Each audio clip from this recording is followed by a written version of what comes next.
వర్షం పడితే కూడా పాపం ఆమె వంటలు చేసేటివి మొత్తం అన్నీ కూడా ఖరాబ్ అయిపోతాయి. సో చూడండి చాలా ఇబ్బంది ఉంది. కానీ అయినా కానీ ఇంత సంతోషంగా వీడియోలు తీస్తావు నువ్వు. ఇక కవర్లు చినిగిపోయిన కొద్దీ కవర్లు కట్టుకుంటూ చేస్తాను. ఉమ్. వర్షం పడితే లోపలికి వస్తాయి వాటర్. పోయిన సంవత్సరం అయితే 20 కిలోల పిండి కూడా ఖరాబ్ అయింది. ఖరాబ్ అయింది. వర్షం ఈనంగా నీళ్ళే ఆనంగా నీళ్ళే ఇక సప్లైకి ఇచ్చి పెట్టి పోయినాం పడేసి. అదే అంటే మీకు ఒకసారి చూపిస్తాం మేము, చూడండి. అంటే మొత్తం చుట్టుపక్కల మొత్తం ఓపెనే ఉంది. సో దీంట్లో వీళ్ళు ఇట్లా మంచిగా ఒక మా బుజ్జి వీడియో కూడా పెట్టింది మా బిడ్డ. ఆ, ఆ గుడిసె ఊలిపోయింది. నాకు ఆ పిండి వంటలు కొట్టుకుపోయినప్పుడు తీయలే, బాగా వర్షం వచ్చింది.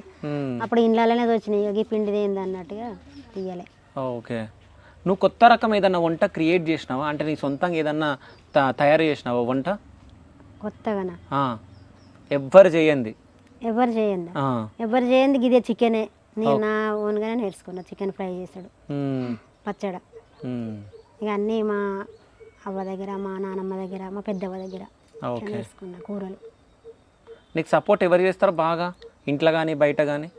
బయటనా మమత ఎక్కువ, వినే అనటైనే. ఇక మా ఇంట్లో మా పిల్లలు, ఓకే. నా కొడుకు, నా బిడ్డ. మమత వినయ్ ఎవరు? అన్న కోడలు అవుతుంది, అన్న కొడుకు.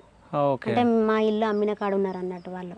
అంటే ఆ ఇల్లు కొనుక్కుర్రా వాళ్ళు? సపోర్ట్ కొనుక్కున్నారా వాళ్ళు? వాళ్ళు కొనుక్కోలే, వేరేటోళ్ళకి అమ్మినమ్మి. ఓకే.